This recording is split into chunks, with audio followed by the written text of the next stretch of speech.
Os queremos dar la bienvenida. Algunos ya sois habituales aquí en nuestros actos culturales y a otros los que habéis venido por primera vez, deciros que esta cultura asistís siempre que queráis, que seréis muy bien recibidos. Tenemos el placer de contar con la presencia, conferencias suyas, presentaciones de libros y con la que estoy segura que vais a pasar un rato estupendo porque además de ser una excelente escritora, es muy buena divulgadora de conocimientos y hace muy atractivas todas sus charlas y ponencias de educación plástica, Salvador Martínez, que además es amigo personal de la autora y seguro que la va a presentar con muchísimo cariño. Así que os dejo con ellos. Vamos a ver, ¿se me escucha? Pues muchísimas gracias a Leticia. Daros también gracias a todos presentes y más en un día tan caluroso como el de hoy. Y, por supuesto, a la Real Sociedad Económica de Amigos del País de Cartagena por permitirnos participar en estas jornadas. Me han pedido que sea breve y lo voy a hacer. Si uno decide escarpar en la literatura juvenil de este país, sí o sí se va a tropezar con el nombre de Rosa Huertas. Felizmente jubilada, ha dedicado bastantes trienios y sexenios, entre otros quehaceres, a las labores educativas, a elaborar las cuales se incluyen el Agandaz, el Anaya y el Premio H concedido en la ciudad de Cartagena, y a coleccionar un extenso grupo de amigos hechos en el camino, entre los cuales me incluyo. Por sus páginas ha pasado de todo. Miguel Hernández, Fantasmas tuertos, malditos y enamorados, El Greco, La movida madrileña, Isidoro Máiquez, Los vagabundos de la Plaza Mayor, Cervantes, Larra, La residencia de estudiantes, Galdós, los malos de todos los libros, Cartagena, Alicante, Toledo y Madrid. Porque Rosa es de aquí y de allá, pero más castiza que un mantón de Manila. La obra que presento hoy, Mujeres de la Cultura, que la podéis ver ahí, fue publicada por Anaya en 2019 y es atemporal. Y digo esto porque la reivindicación de la mujer en la sombra, el arrojar un poco de luz sobre la labor de muchas mujeres que han sido opacadas por olvido o por intereses dentro de la cultura, debe ser una labor continua. 10 mujeres, 10 casos, con vidas tan geniales, apasionantes y trascendentales como sus coetáneos varones, pero que, insisto, han sido veladas. Y entre ellas, Emilia Pardo Bazán, noble, novelista, periodista, feminista, ensayista, crítica literaria, poetisa, dramaturga, traductora, editora, catedrática, conferenciante y mujer. Casi nada. Y aquí me callo, que callar es de sabios. Que hable Rosa, que hable Emilia y que hablen todas. Señoras y señores, doy paso a Rosa Huertas. Muchas gracias.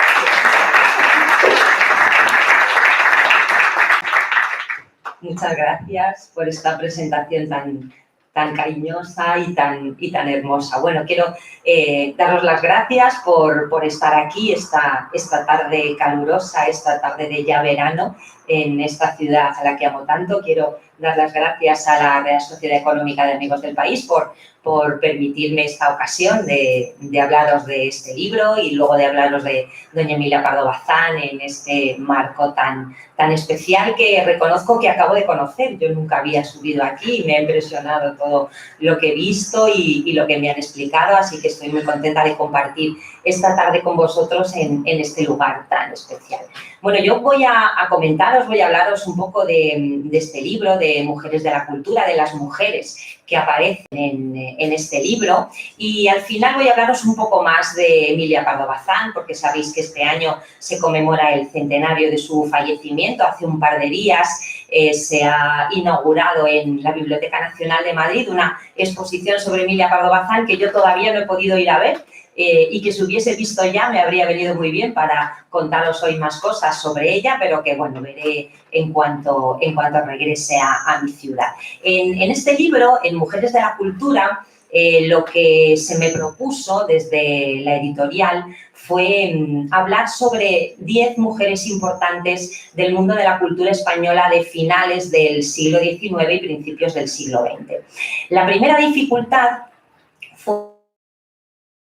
podían haber sido 20 o 30 o 50, porque durante todos esos años, durante todos esos decenios, hubo muchas mujeres importantísimas cuya obra no ha sido suficientemente valorada. O sea que la primera dificultad fue elegir solo a 10. Desde luego son todas las que están, pero no están todas las que son, evidentemente. Y yo lo que intenté fue contar la historia de cada una de ellas de una manera distinta. No son 10 biografías al uso, sino que cada uno de los relatos está contado desde un punto de vista distinto o manejando diferentes recursos narrativos.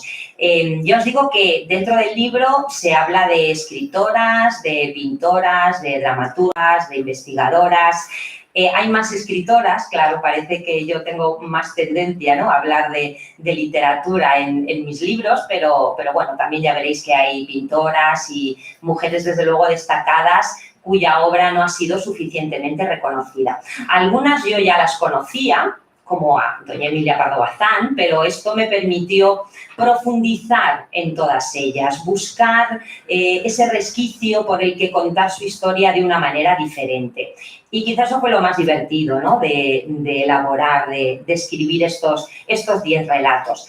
A mí me hubiese gustado que hubieran seguido un orden cronológico, ¿no?, empezar por la mayor de todas, que en este caso es Carmen de Burgos. Pero la editora pensó que era mejor seguir un orden alfabético, que en el fondo tenía razón porque algunas nacieron antes que otras, pero otras murieron más tarde, la mayoría fueron contemporáneas. Entonces se sigue un orden cronológico en la presentación de estos personajes. Y en ese orden cronológico, la primera es una que es María Blanchard. María Blanchard fue una pintora que convivió con Picasso, convivió con otros pintores importantísimos cubistas, con Juan Gris. De hecho, hay algunos cuadros que ella no firmó y que se han atribuido a Juan Gris, ¿no?, cuando eran de ella. Fue una mujer que tuvo una vida muy complicada, porque, por desgracia, el aspecto físico en las mujeres es algo que tiene mucha importancia en muchos casos por encima de otras cualidades. Y fue lo que le ocurrió a ella, ¿no? Ella era una mujer muy miope, ¿no?, que tenía joroba, andaba coja, y eso en aquella época pues se convertía en blanco de burlas, ¿no? No veían más allá de ella que esto.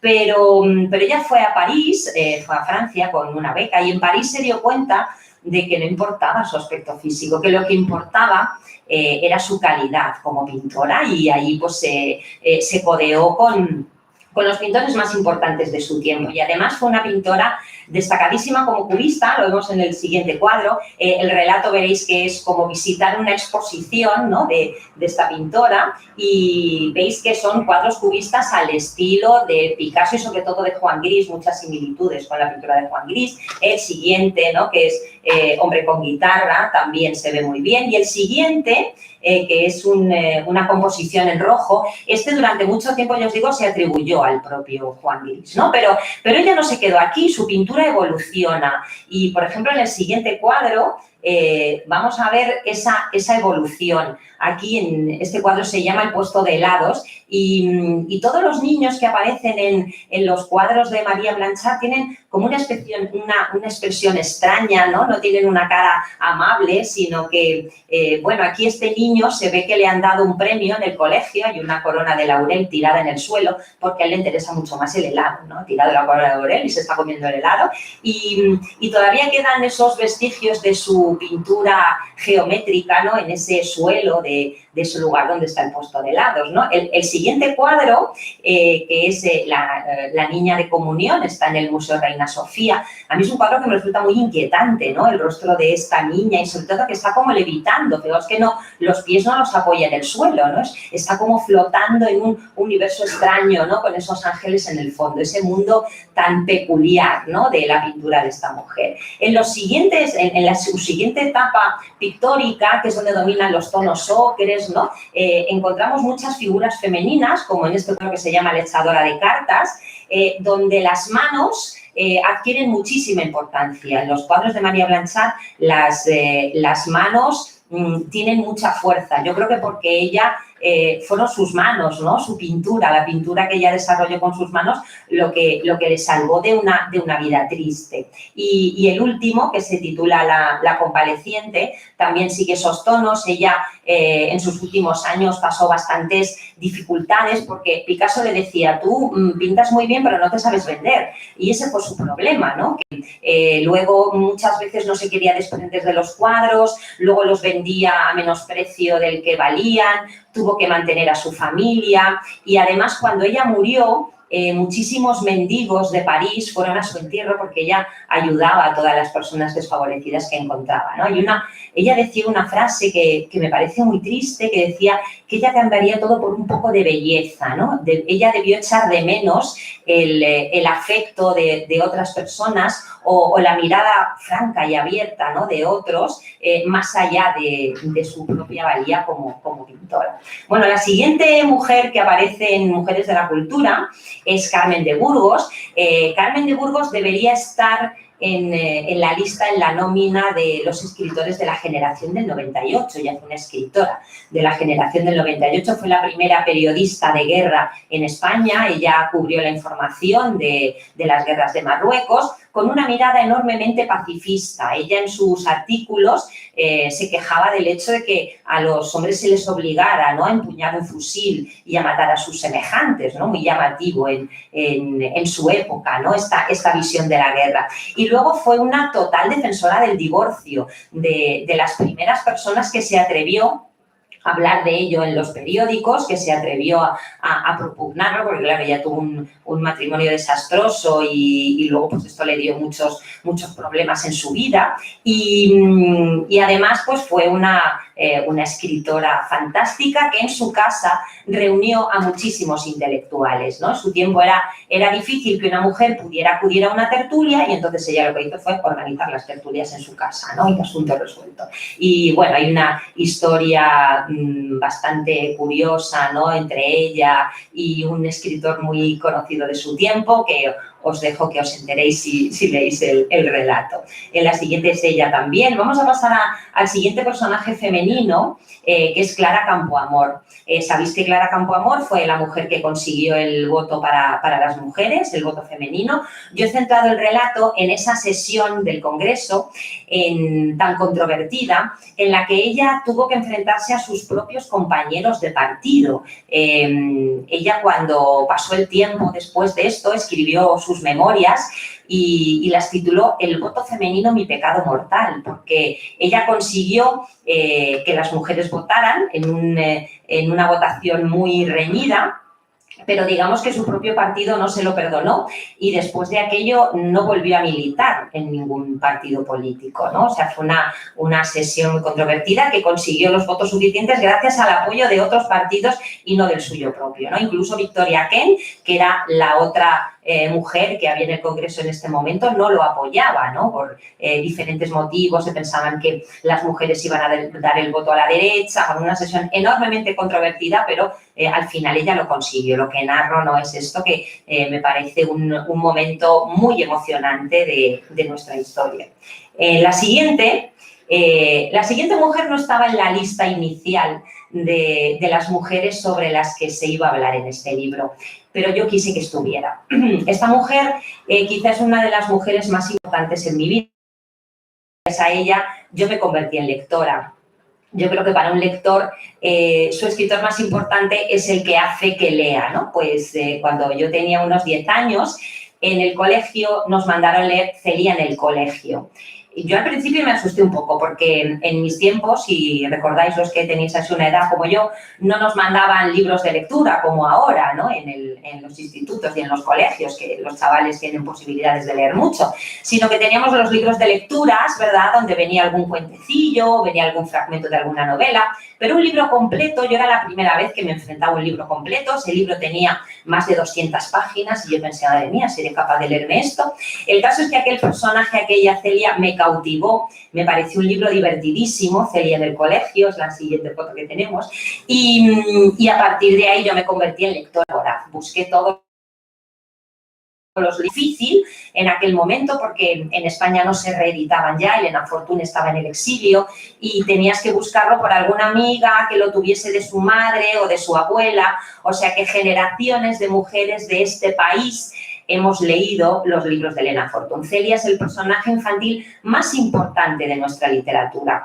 Cuando yo leía a Celia en el colegio, cuando yo era niña o era adolescente, a mí me daba igual que no hubiera escrito este libro, ¿no? A mí me interesaba el personaje. Pero con los años me di cuenta de la importancia que había tenido esta mujer para mí y bueno, decidí leer sobre ella. Y bueno, me encontré con una investigadora, una investigadora que trabaja en una universidad inglesa, que se llama Núria Capdevila Argüelles. Núria Capdevila ha escrito varios libros de investigación y ha prologado varias novelas de Elena Fortún y entonces empecé a conocer a la autora y me interesó muchísimo su historia. Últimamente, lo último que leímos de ella fueron dos novelas que quedaron inéditas a su muerte. Una es Celia en la Revolución, que es una de las mejores novelas que yo he leído sobre la guerra civil, porque Celia tiene 14 años cuando estalla la guerra civil en Madrid y ella cuenta lo que ve, ¿no? Fuera de ideologías y de partidismos, ella cuenta el horror de la guerra en primera persona vivido por un adolescente. Es un libro sobrecogedor. Pero luego se ha publicado Oculto Sendero, que era una novela inédita, que ya nunca publicó, una novela con muchos elementos autobiográficos que nos descubre a la auténtica Elena Fortún, ¿no? O sea que para mí se ha convertido en alguien muy importante. Yo quería que estuviera en este libro y bueno, y en septiembre publicó un libro colectivo con otros autores donde hablamos de escritores de literatura infantil y juvenil del siglo pasado y yo el libro se va a titular Autores en Guerra y yo he inventado un relato de Elena Fortún, de ella, como escritora y como persona en la guerra civil. O sea que yo quería que, sin duda alguna, estuviera en este libro. Bueno, la siguiente fue una actriz muy importante, María Guerrero, quizá la actriz más importante en España en el siglo XX, no solo por su papel como actriz, sino como mujer emprendedora y como mujer empresaria. El relato en el libro es una obrita teatral, ¿no? Yo quería utilizar diferentes géneros y me parecía interesante que para hablar de una escritora, de una actriz, perdón, utilizar un pequeño acto literario, un pequeño acto teatral, ¿no? Para contar de alguna manera su historia. Esta mujer yo creo que nació ya queriendo ser actriz y además su padre, digamos, que lo promovió, ¿no? Que esto es raro, ¿no? Es decir, que tus padres te ayuden a ser actriz, que era algo que estaba muy mal visto. Y bueno, ella, yo os digo que como empresaria, en la siguiente foto, ella compró un teatro, el Teatro de la Princesa, que ahora se llama Teatro María Guerrero. Ella y su familia vivían en el propio teatro, en la primera planta de este teatro.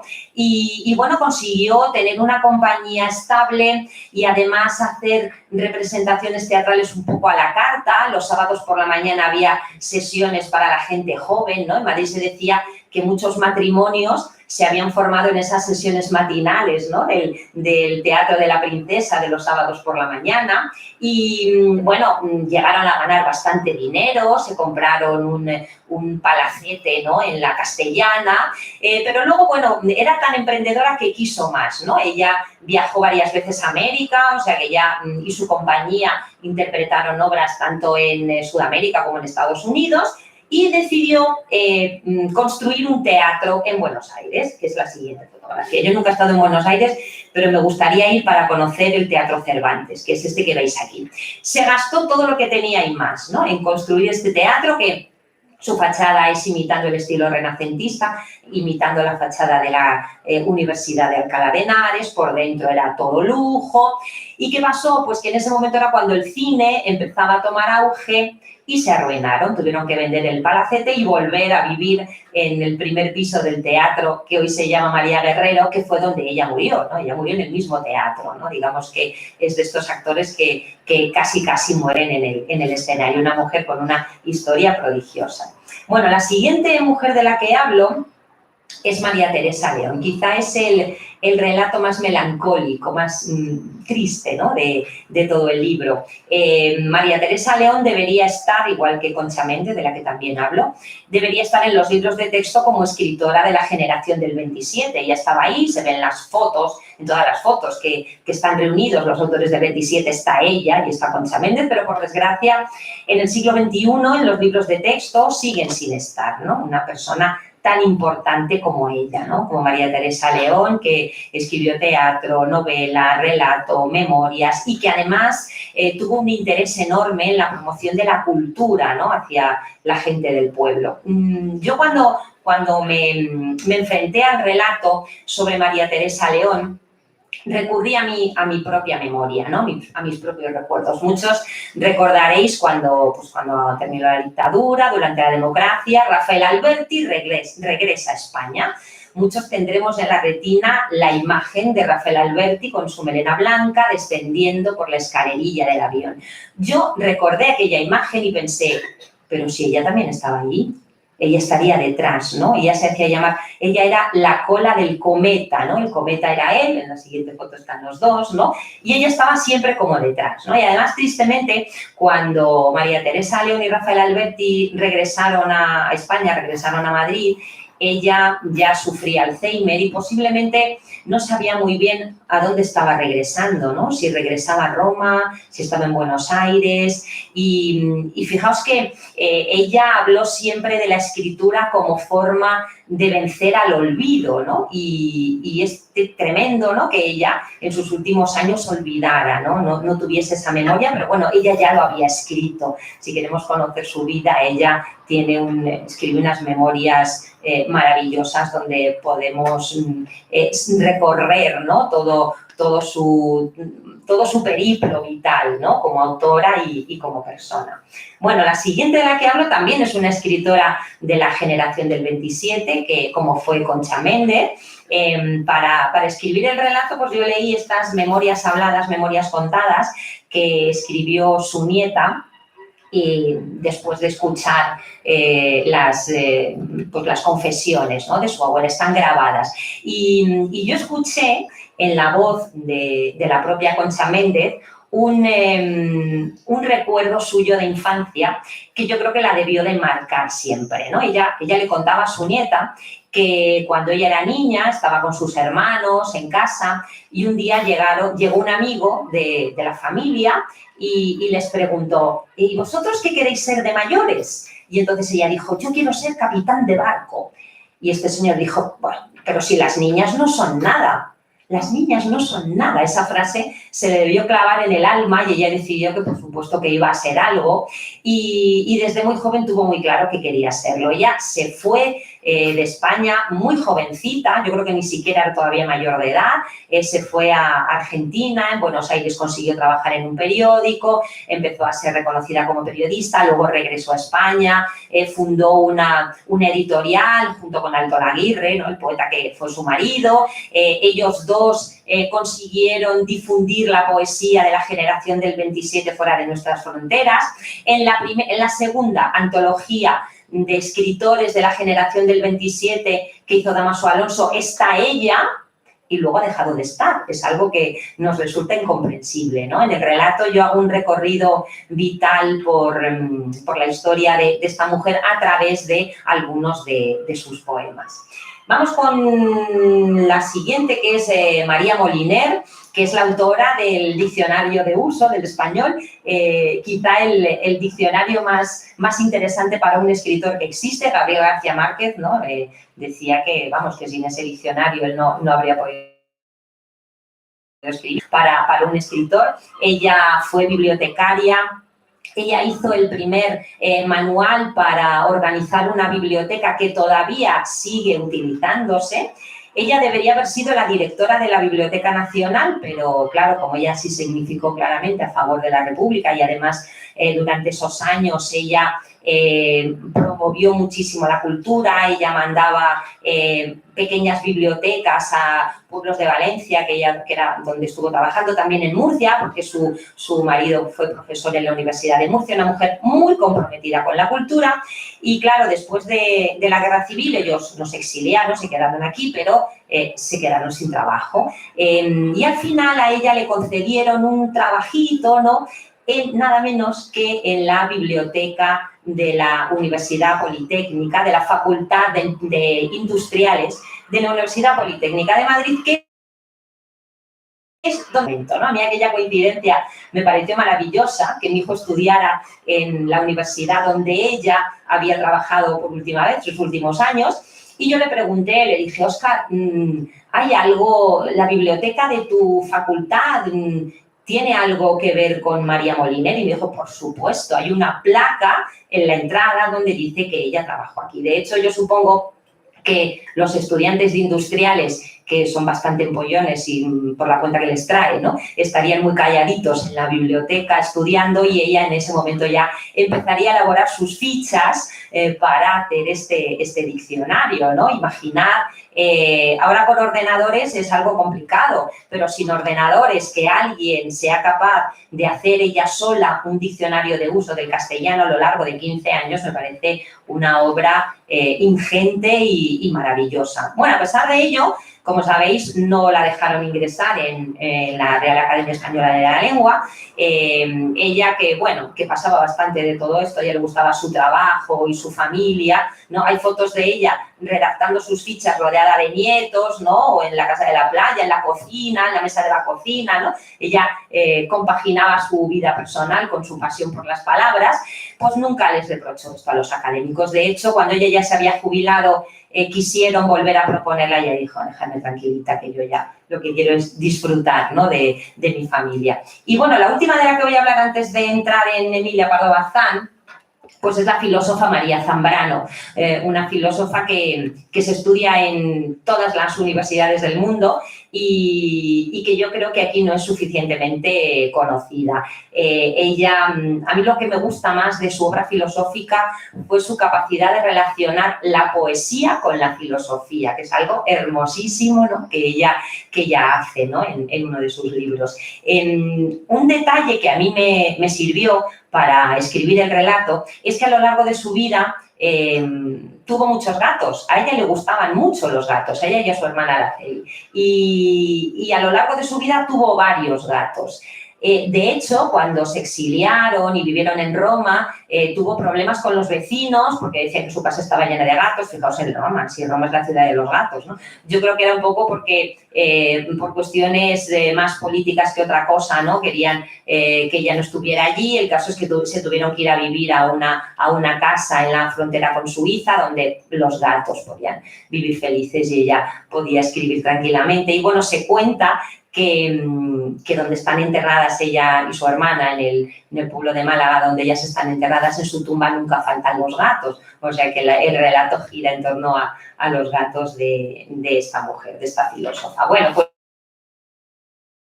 pasamos a la siguiente. Sí, pasa a la siguiente porque estas son todas de ella, con los gatos, ¿veis?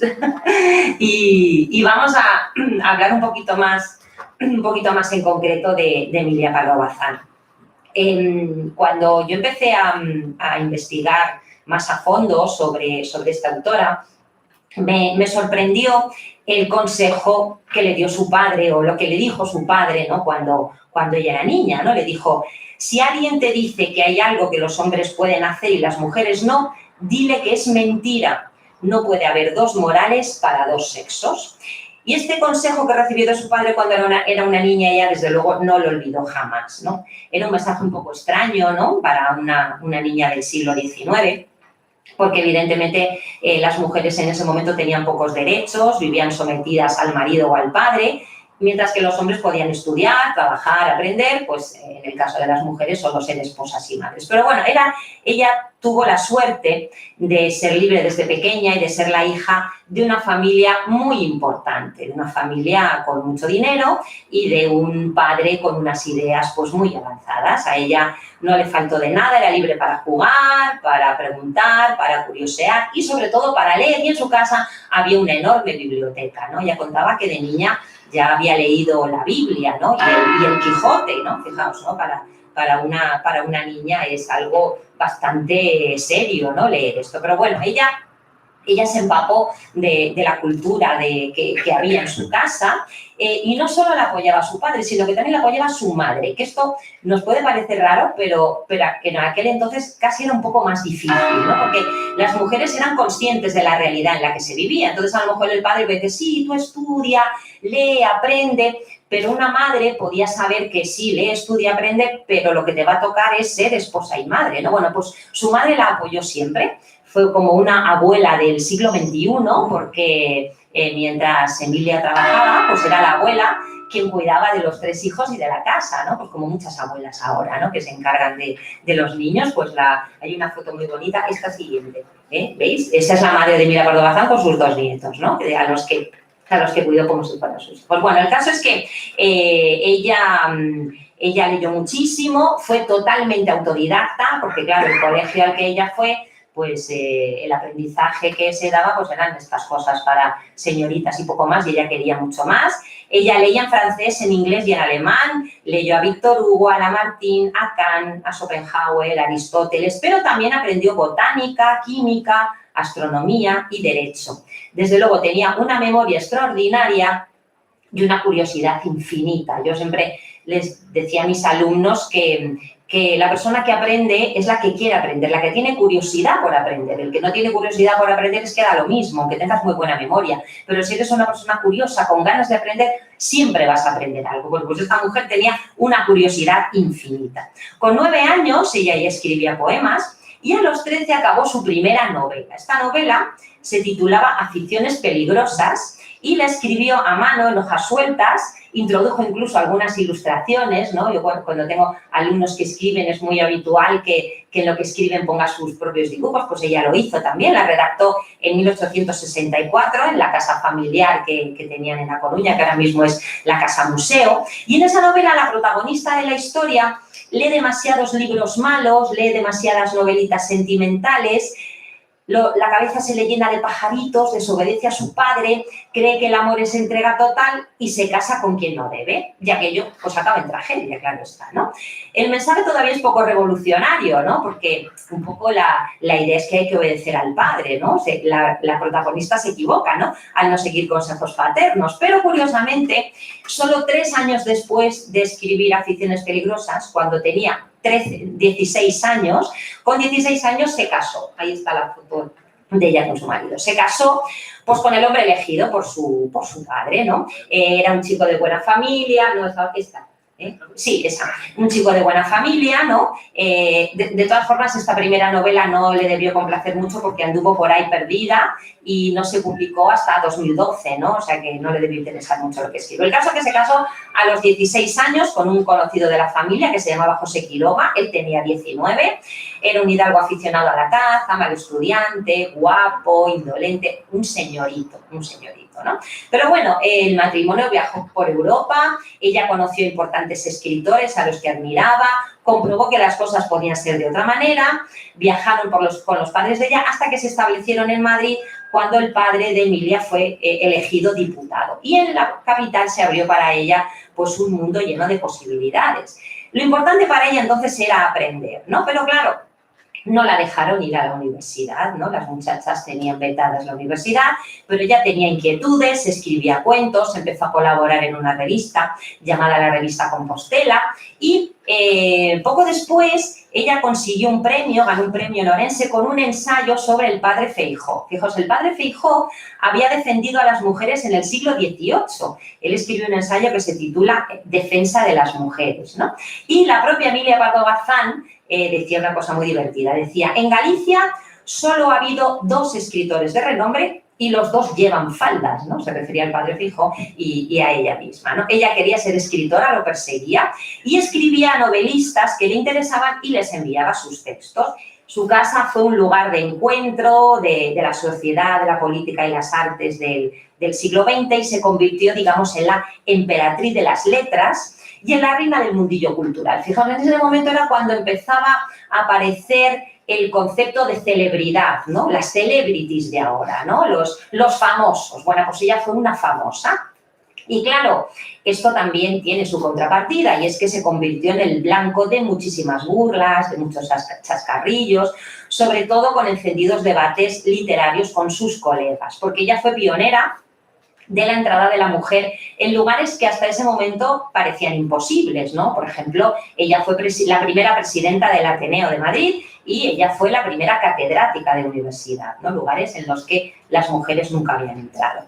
Su obstinada demanda de participación en la vida literaria fue muy notable, tampoco escondió sus opiniones políticas y eso empezó a poner nervioso incluso a sus propios amigos y admiradores, ¿no? Escritores que al principio la habían apoyado, como Clarín o Valera, pues empezaron a mirarla con cierta preocupación, ¿no? Yo creo que de las poetisas, digo lo de poetisas entre comillas porque es una palabra que a las mujeres poetas no les gusta nada, no llaméis nunca a una mujer poeta, nunca la llaméis poetisa, y a mí por favor nunca me llaméis literata, que es una palabra horrible que odio. Bueno, pues de las mujeres poetisas y literatas se esperaba que escribieran obras femeninas, es decir, obras menores, amables, sentimentales, edificantes, que eso no era lo que escribía Emilia, ¿no? Ella no solo se comportaba con escandalosa autonomía, sino que escribía como los hombres, ¿no? De ahí pues todas las burlas que recibió y además ella juzgaba de todo y reclamaba la posición que merecía, o sea, ella sabía muy bien su valor, sabía el valor de su obra, ella se comparaba con muchos hombres de su alrededor y se daba cuenta de que ella estaba por encima a pesar de que quisieran ponerla por debajo, ¿no? Bueno, el caso es que, vamos a ver la cuestión palpitante, ¿no? Ella decía en una frase muy significativa suya, que decía, si en mi tarjeta pusiera Emilio en lugar de Emilia, qué distinta habría sido mi vida. Desde luego, ¿no? Desde luego, es clarísimo. Bueno, el caso es que su matrimonio no iba bien, pero cuando se publicó la cuestión palpitante, aquí ya se montó, no os podéis imaginar el escándalo que se desató, porque era indecente que una mujer casada y respetable escribiera a favor de la literatura francesa del momento, que era considerada atea y pornográfica. La insultaron, la despreciaron, su marido, horrorizado, le dijo que dejara de escribir. Y entonces, ¿ella qué hizo? Pues dejó a su marido, porque no iba a dejar de escribir, evidentemente. Y entonces, pues se quedó ella con sus hijos. Tuvieron una relación bastante civilizada, ¿no? O sea, que este hombre pues era un señorito, pero bueno, menos misógino y brutal que otros. Tuvieron una relación civilizada todo el tiempo. Bueno, por su apoyo al naturalismo, la llamaron atea, a ella que era una ferviente católica. Pero es que, claro, el naturalismo defiende el determinismo y pone en duda el libre albedrío. Eso va en contra, claro, de la doctrina de la Iglesia. En sus libros, ella mostraba lo que la sociedad no quería ver. Mostraba las desigualdades, mostraba la violencia contra las mujeres y, claro, su fama de rebelde y de provocadora creció tanto que algunos amigos varones, como estos que he nombrado antes, como Clarín o Valera o Pereda, que antes la admiraban, pues se convirtieron en sus enemigos. Yo creo que no podían soportar que una mujer los aventajara y luchase tanto, ¿no?, por los derechos de la mujer. Su novela Los Pazos de Ulloa, no sé si está por ahí la foto, no, creo que no, está con galtos la siguiente. Bueno, pues su novela Los Pazos de Ulloa quizá es su obra más importante, la convirtió en una de las grandes escritoras de la literatura española. Es una magnífica creadora de atmósferas, y la calidad de su obra, desde luego, es incuestionable, ¿no? Hay una continuación, luego escribe una continuación que es La Madre Naturaleza, donde aparece el conflicto entre los instintos y la razón, ¿no?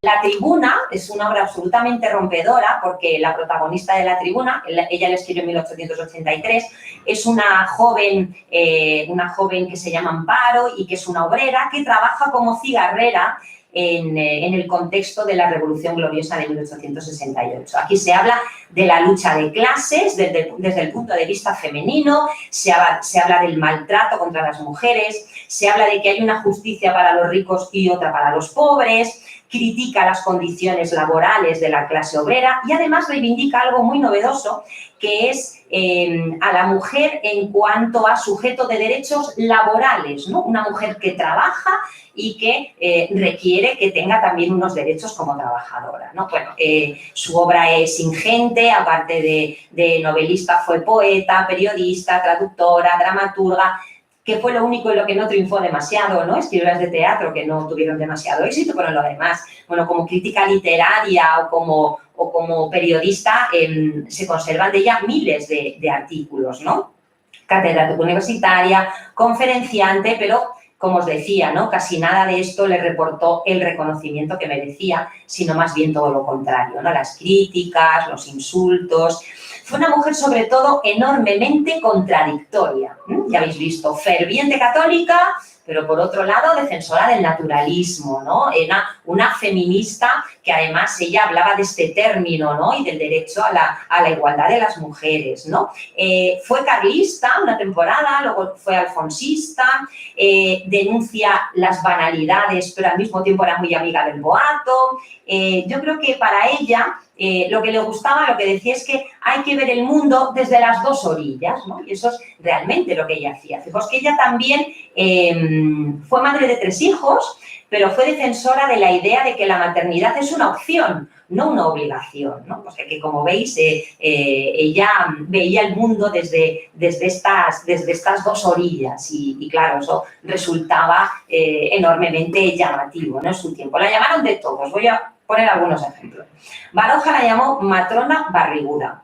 Palacio Valdés decía, de estas mujeres que se meten a hombres. Para Pereda era una metomen todo, pero ella dijo de él, es como un hermoso huerto bien regado, pero de limitados horizontes porque solo cuenta lo que pasa en su tierra montañesa. Con Galdós sabéis que mantuvo una relación amorosa, con larga correspondencia epistolar, con viajes compartidos, ¿no?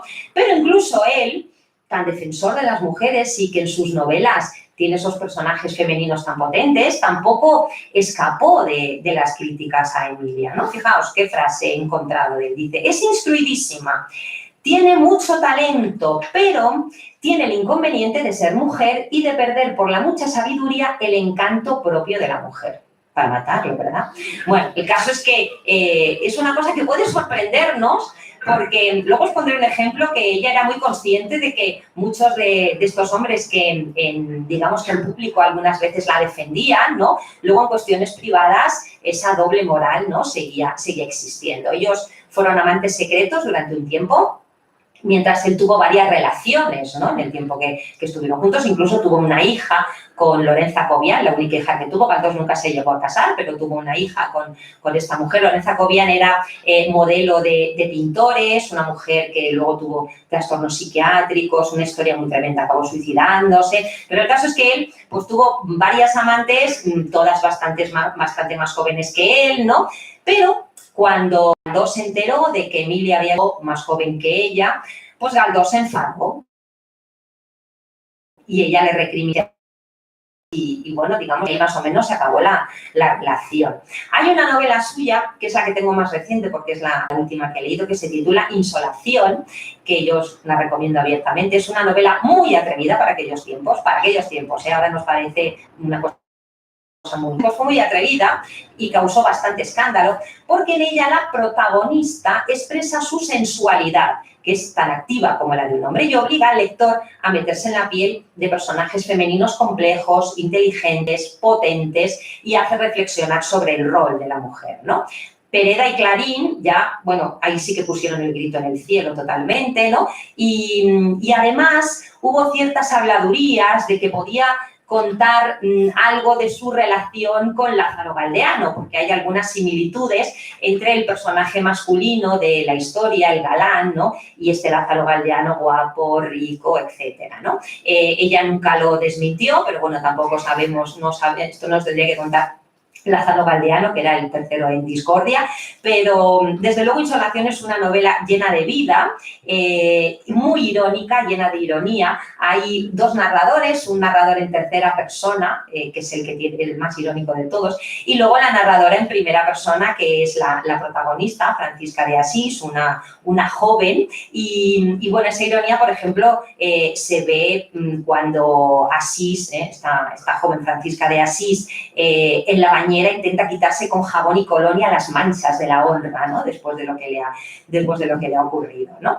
Ella es una marquesa joven que se ha quedado viuda y, bueno, el propio título de la novela es también irónico, ¿no? Se titula Insolación porque ella va a la verbena de San Isidro, ¿no? Con un joven apuesto que a ella le gusta y al día siguiente está fatal, pero no de insolación, sino que es una resaca, ¿no? Lo que tiene, ¿no? Ha bebido de más, ¿no? Entonces, bueno, se ve la lucha interior de la viuda entre el amor, el deseo, el afecto y las convenciones sociales, ¿no? Que son las que le impiden dar rienda suelta a sus auténticos sentimientos, ¿no? Una lectura atenta de Insolación descubre un análisis psicológico que se hace de la protagonista y se va narrando esa transformación interior, ¿no? Ese deseo amoroso y que quiere reprimir, ¿no? Que quiere reprimir porque se sale de las convenciones sociales, pero que al final pues tiene que reconocer, ¿no? Hay también una parte muy costumbrista porque Pacheco, que es el pretendiente,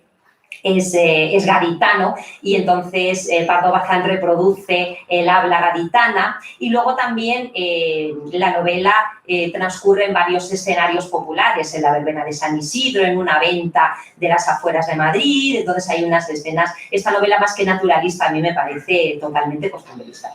Pero bueno, hay un personaje muy interesante que es Gabriel Pardo. Gabriel Pardo es un amigo de ella y otros personajes consideran que es pretendiente de ella. Es un hombre que se ha asiduo a las tertulias, juega el papel de nihilista, provocador, feminista, ¿no? De ideas muy avanzadas y claro, es el confidente de la protagonista. Entonces, la protagonista que está luchando entre su deseo y las convenciones sociales, pues le plantea sus dudas morales, ¿no? Esto de que las mujeres tengamos que seguir un código distinto y entonces Pacheco, su amigo Gabriel Pardo, le dice, no, es que las mujeres no tendría que haber un doble rasero para hombres y para mujeres, es una injusticia que exista esta ética y tal. Pero cuando Gabriel Pardo se entera del asunto, ¿no? Entre la joven marquesa y este tal Pacheco, pues ya no piensa lo mismo. Y fijaos lo que dice, me ha engañado a la viuda, yo que la creía una señora impecable,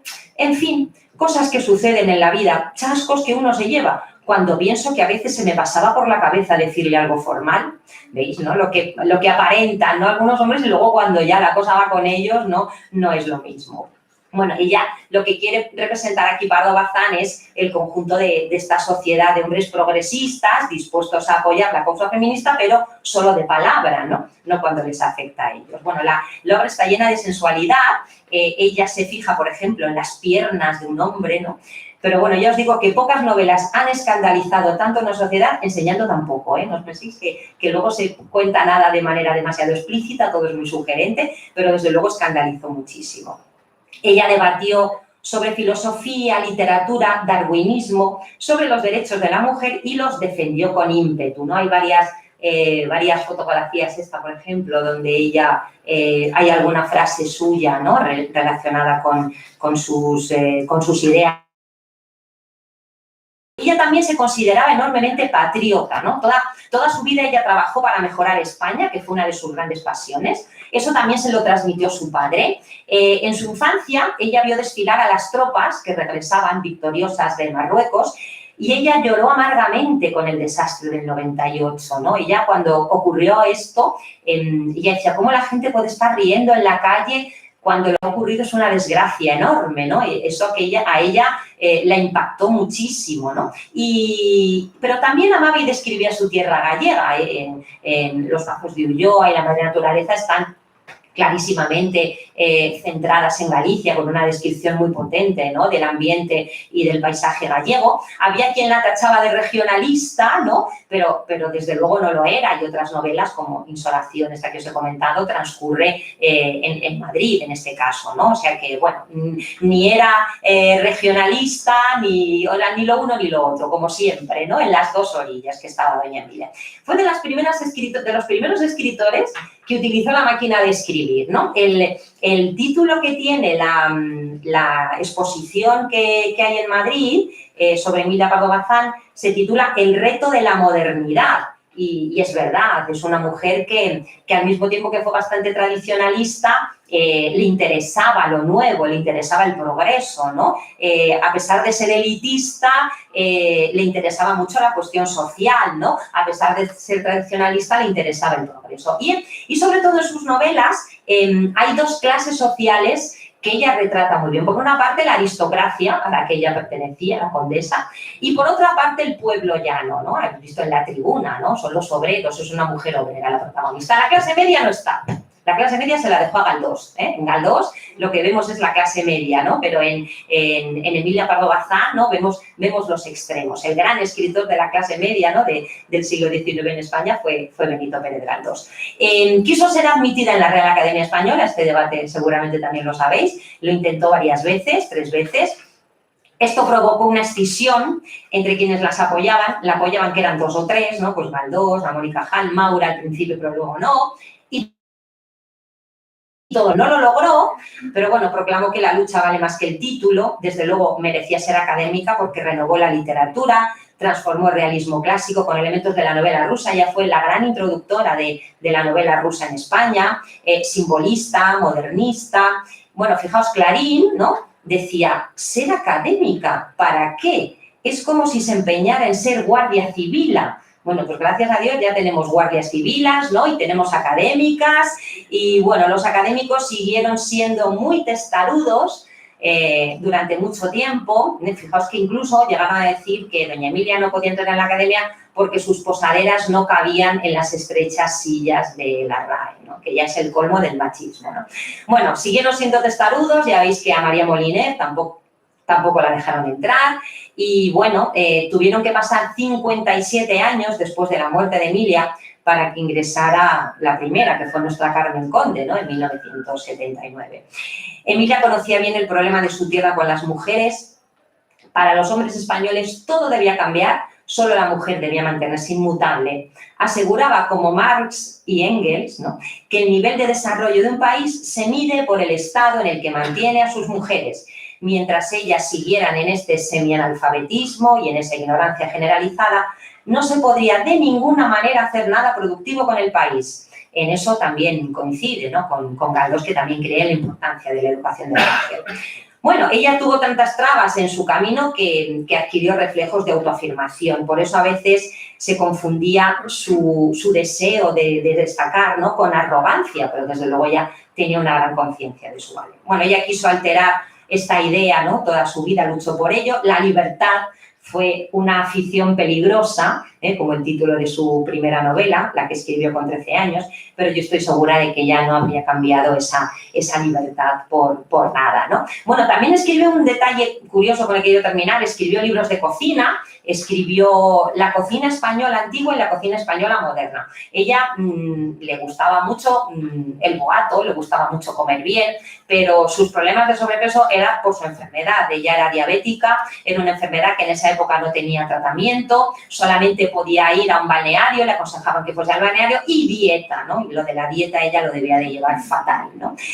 Tanto que hay un personaje suyo, Don Victoriano, que es un personaje de la novela El cisne de Villamorta, que padece esta enfermedad, ¿no? Y entonces ella aprovecha para describir perfectamente tanto sus síntomas como los padecimientos y las privaciones que le acarreaba, ¿no? Y bueno, yo creo que es una mujer a la que merece la pena acercarse. Hace dos años, creo. Bueno, yo, como el año pasado como que no existió, yo a veces digo el año pasado y me refiero a 2019, ¿no? Pero bueno, hace como un par de años se publicó este libro estupendo que se titula El encaje roto, antología de cuentos de violencia contra las mujeres, escrito por Emilia Pardo Bazán. Es una antología de relatos que ella nunca recopiló, ¿no? Se ha recopilado ahora, de relatos en los que ella habla de este problema. Y hay algunos que resultan tan actuales que resultan escalofriantes, ¿no? De lo actuales que son. O sea, lo que Emilia Pardo Bazán denunciaba en el siglo XIX es lo que, por desgracia, todavía sigue ocurriendo. Son fantásticos, es una lectura interesantísima, son relatos cortos y, bueno, si alguien no se atreve con una novela larga de Emilia Pardo Bazán y le interesa este tema, pues yo, es un libro que recomiendo, está publicado por la editorial Contraseña y bueno, es muy recomendable. Pues bueno, yo os recomiendo que leáis a doña Emilia, mucho calor, y lo que os apetecerá será salir a tomaros una caña. Pues venga, que disfrutéis del resto de la tarde y muchísimas gracias por haberme escuchado.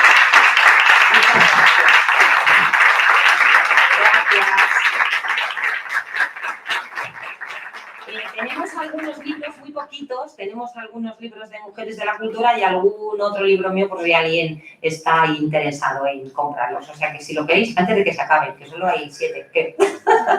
Muchas gracias. Muy buenas tardes a todos y bienvenidos una vez más al Salón de Actos de la Real Sociedad Económica, centro cultural más antiguo de la ciudad de Cartagena.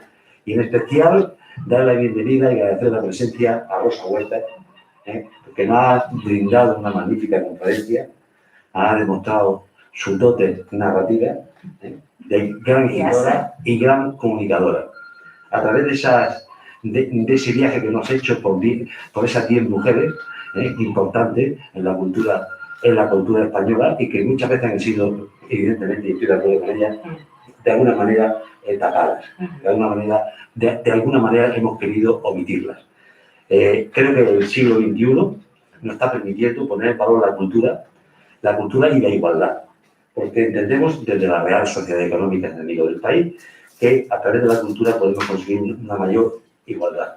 ¿Por qué? Porque estamos divulgando, evidentemente, la cultura tan rica que tenemos en este país. La mujer aportó desde el siglo XVIII una importancia enorme. Nosotros llevamos 4 años, como ustedes todos saben, realizando la Semana Cultural dedicada a la mujer en el mes de marzo, y donde aquí, en esta tribuna, han ido pasando escritoras, poetisas, narradores, profesoras, y donde hemos ido poniendo en valor el trabajo de la mujer a través de la cultura.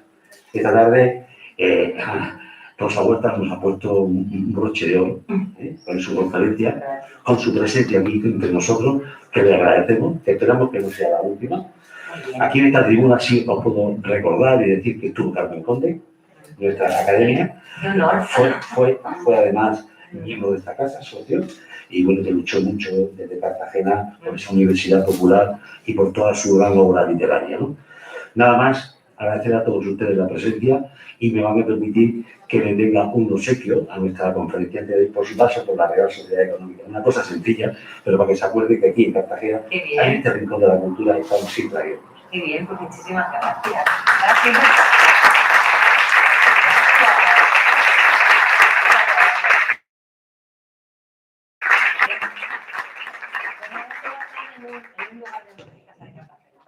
Muchísimas gracias. Pues nada, un placer haber estado aquí y haber compartido este rato con vosotros. Gracias. Por tanto, ustedes invitados, la próxima semana, el martes, tenemos la última actividad cultural, que es una velada de trogos,